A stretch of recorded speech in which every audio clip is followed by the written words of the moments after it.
Ce matin, je me suis réveillé et je me suis rendu compte que pas grand-chose n'avait de sens.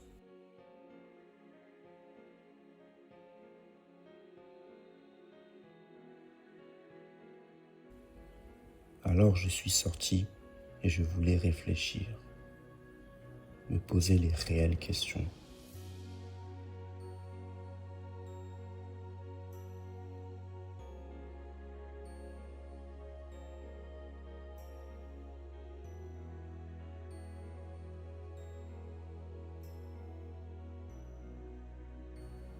Je me suis assis et je suis resté pendant des heures à penser.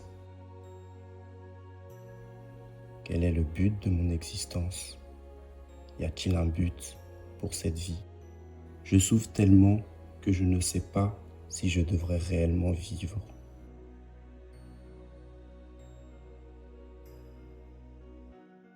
Pour moi, Dieu ne me considère pas vraiment plus que j'entends les autres jouir de la voix de Dieu, tandis que moi, je ne ressens rien et j'entends rien.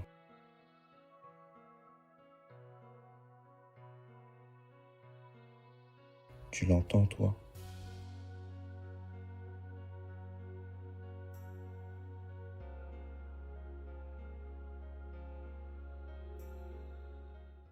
Salut à tous, ici Plan de Vie, j'espère que vous allez bien. Donc aujourd'hui, on va parler de quel est le but de ton existence. Sache que si tu passes sur cette vidéo, il y a de l'espoir pour toi. Et dans ton avenir, je sais et je proclame que dans cette vidéo, que ta vie va changer quand tu vas regarder cette vidéo. Garde l'assurance parce que le Seigneur, il est avec toi. Donc on va commencer parce que en fait, ce thème en fait de vidéo il est tellement important et essentiel en fait pour nous dans notre avancement, dans notre vie. Et en fait, plus le temps va mal et en fait, on se dit mais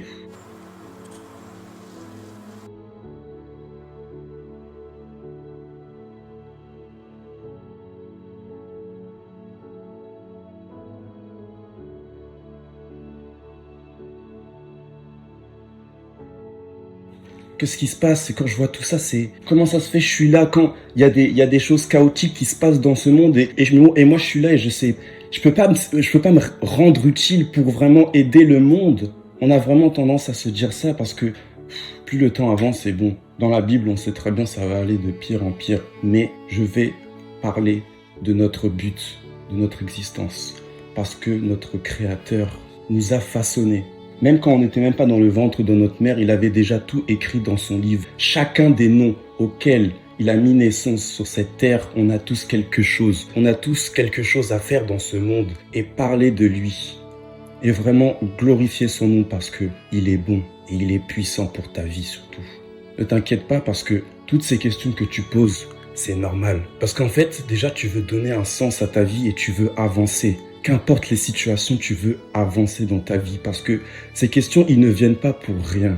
Ils ne viennent pas du tout pour rien parce que le Seigneur veut t'aider. Et c'est lui la source de la solution, c'est lui la source de tes problèmes. Le Seigneur est en train de me dire qu'il y a quelqu'un. Il y a quelqu'un dans cette vidéo qui va regarder la vidéo et qui se sent seul. Et que le Seigneur, en fait, il est en train de te dire qu'il t'aime de tout son cœur et qu'il veut que tu le places en premier dans sa vie. Parce qu'il a des projets énormes pour toi. Tu te remets en question et tu ne sais pas quoi faire. Mais Dieu est à la solution pour ta vie, mon frère. Je vais citer des exemples auxquels dans notre vie, en fait, on se pose la question de quel est le but de notre existence. Est-ce que Dieu me parle? Parce qu'en fait, j'entends beaucoup de personnes dans mon entourage qui disent « Ah ouais, Dieu m'a révélé quelque chose pour ma vie et il veut que je me dirige un tel ici, je me dirige là-bas, enfin, pas où il veut que je le dirige. » Mais nous, en fait, dans notre vie, en fait, il se passe rien du tout et on se pose la question. Ensuite, on a tendance à se dire aussi est-ce que Dieu m'utilise? On va souvent se dire ça. Est-ce que Dieu veut m'utiliser pour le monde? Est-ce qu'il a quelque chose? Est-ce qu'il a des choses déjà prévues pour ma vie? Est-ce qu'il veut m'utiliser pour que je sois utile et pour sa gloire? Ça, cette question, elle revient beaucoup. Mes frères chrétiens, même tout le monde. Cette vidéo, en fait, elle est ciblée aux non-chrétiens et aux chrétiens. En fait, on a souvent la tendance à se dire, bon, quand on n'est pas chrétien, est-ce qu'il y a un Dieu déjà? Parce qu'en fait, je suis arrivé comme ça, mais je ne sais pas qu'est-ce que je veux faire dans ma vie. Et quand on est chrétien, on va souvent se dire, si Dieu me parle et veut m'utiliser, pourquoi je ne l'entends pas? Là, je vais plus développer dans le cas des chrétiens et pour les non-chrétiens, je vais... Ok, ça va. Bref. Donc, pour les chrétiens qui se disent ça, en fait, je pense que le Seigneur, en fait, ce qu'il veut, principalement, c'est qu'on le place au centre de sa vie, au centre de notre vie à nous. Et si on passe du temps, on passe beaucoup de temps avec le Seigneur et que on lui remet toutes choses, on lui remet tous nos problèmes, toutes choses, c'est là qu'on va entendre le Seigneur. Et pour les non-chrétiens, tous ceux qui se disent est-ce qu'il y a un Dieu ou pas, faites vos recherches avec soif d'avoir la réponse de Dieu, qui vous réponde clairement de son existence et qui veut changer votre vie complètement. Parce que, je vous comprends, parce que comme vous entendez des gens qui disent oui, Dieu n'existe pas, pourquoi il y a toutes ces guerres dans ce monde, pourquoi il y a tous ces éléments, tous ces événements qui se passent, c'est impossible qu'il y ait un Dieu. Je vous comprends parce que déjà aussi ça peut jouer par rapport à votre comment vous avez été élevé, si vous avez des parents qui vous ont inculqué toutes choses en vous disant que Dieu n'existe pas. Mais Dieu existe. Je voudrais vous dire que Dieu existe. Cherchez-le. Faites vos recherches. Je vous invite à faire cette expérience quand vous êtes tout seul à la maison et que vous vous dites que là c'est le moment. Je veux voir si Dieu t'existe vraiment. Allez dans votre chambre. Dites au Seigneur, Jésus, je sais pas, réponds-moi et parle-moi. Montre-moi que tu existes. Montre-moi quels sont les projets pour toi. Je suis persuadé que vous allez avoir une réponse, que Dieu va vous répondre et va se manifester, mais d'une puissance. Et même si vous avez tout problème, il va vous résoudre. Il va tout résoudre ces problèmes en vous donnant la paix. Donc, si je devrais donner un conseil aux personnes qui se disent à quoi je sers dans ce monde et quel est le but de mon existence, quel est le but de ma vie, dites-vous que toute chose n'est pas faite sans rien. Dites-vous qu'il y a de l'espoir. Si vous êtes sur ce monde, vous êtes venu sur ce monde comme ça, dites-vous qu'il y a quelqu'un, un créateur qui vous a déposé. Il a toute votre vie là. Tout est tracé, tout est écrit dans un livre, tout est déjà fait. Et que il est impossible pour nous les humains que on veut rien faire dans la vie, on veut pas se porter volontaire et qu'on reste dans notre chambre sans forcément se rendre utile. En tant qu'être humain, on a toujours ce désir de vouloir aider les gens et même avoir une utilité pour sa vie.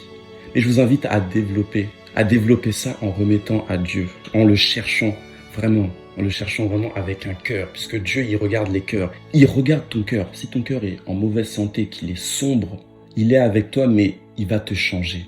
Et il va agir dans ta vie pour que ton cœur soit pur, que tu aies le cœur de Dieu.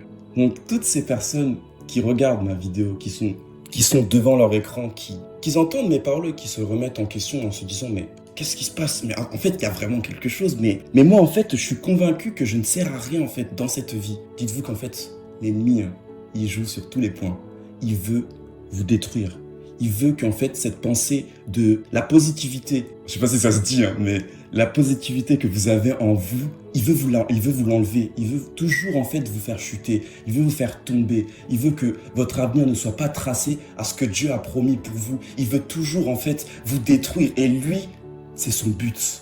Parce qu'en enfer, il veut pas se retrouver seul. Il veut qu'il y ait le monde. Mais moi, je voudrais dire à Satan, mais c'est impossible que tu aies le monde parce qu'il y a des gens qui croient en Dieu et qui veulent avancer. Et mon frère et ma sœur, moi, je vous dis que la pensée positive que vous avez en vous, c'est la bonne pensée.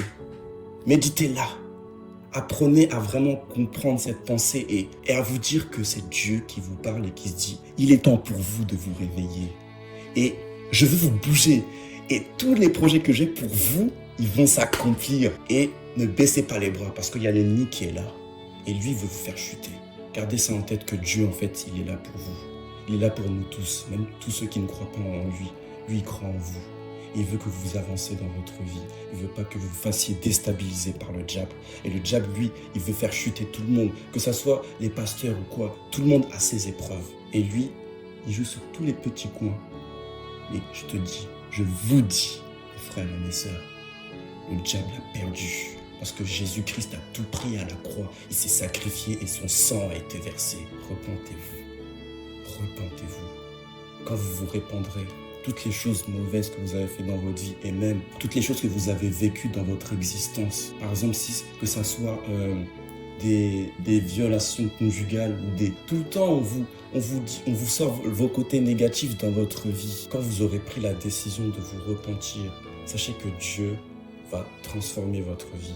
C'est-à-dire que toutes les choses que vous avez fait avant, c'est du passé. Et lui, le Seigneur, il voit que le présent, il voit votre futur. Vous êtes une nouvelle personne en Christ parce que vous l'avez accepté. Je vais conclure la vidéo sur cette phrase, sur ce que je vais dire, mais sachez que le plus important dans notre vie, c'est d'accomplir la volonté de Dieu dans cette terre. Et lui, le diable, ce qu'il fait, il veut vous éviter tous les projets que Dieu a dans son cœur pour vous. Il veut pas. Le diable ne veut pas.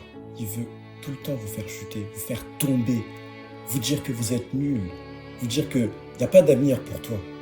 Tu n'as pas de but, toi. Toi, tu vas juste mourir. Tu vas juste aller en enfer avec moi. Et Dieu, il vous dit, n'écoutez pas cette voix. Écoutez-moi. Moi, je veux vous aider. Moi, je veux qu'il y ait un maximum de monde qui vienne au royaume des cieux. Et je veux que votre vie soit complètement transformée. Donc voilà. J'aimerais terminer avec un verset que je vais vous lire. Le verset, c'est Lettre aux Éphésiens 1, verset 8 à 14. Oui, Dieu nous a couverts de ses bienfaits. Il nous a donné toute la sagesse et l'intelligence. Il nous a fait connaître son mystère, c'est-à-dire ce que, dans sa bonté, il voulait faire dans le Christ depuis toujours. Ce projet, Dieu voulait le réaliser au temps choisi par lui. Rassembler tout ce qui est dans les cieux et ce qui est sur la terre, sous un seul chef, le Christ. Et dans le Christ, Dieu nous a donné notre part au salut, en nous choisissant d'avance selon son projet. Il a fait tout cela parce qu'il a décidé et voulu. Alors nous qui avons été les premiers à mettre notre espoir dans le Christ, chantons la gloire de Dieu dans le Christ. Vous aussi, vous avez entendu la parole vraie, la bonne nouvelle qui vous sauve. Ensuite, vous avez cru dans le Seigneur et Dieu vous a marqué d'un signe. Cette marque, c'est l'Esprit Saint qui l'a promis. Cet esprit est la première part des biens que nous allons recevoir de Dieu. Nous les posséderons quand nous serons entièrement libérés du mal. Alors chantons la gloire de Dieu. C'était Planzy. Abonne-toi. Dieu te bénisse.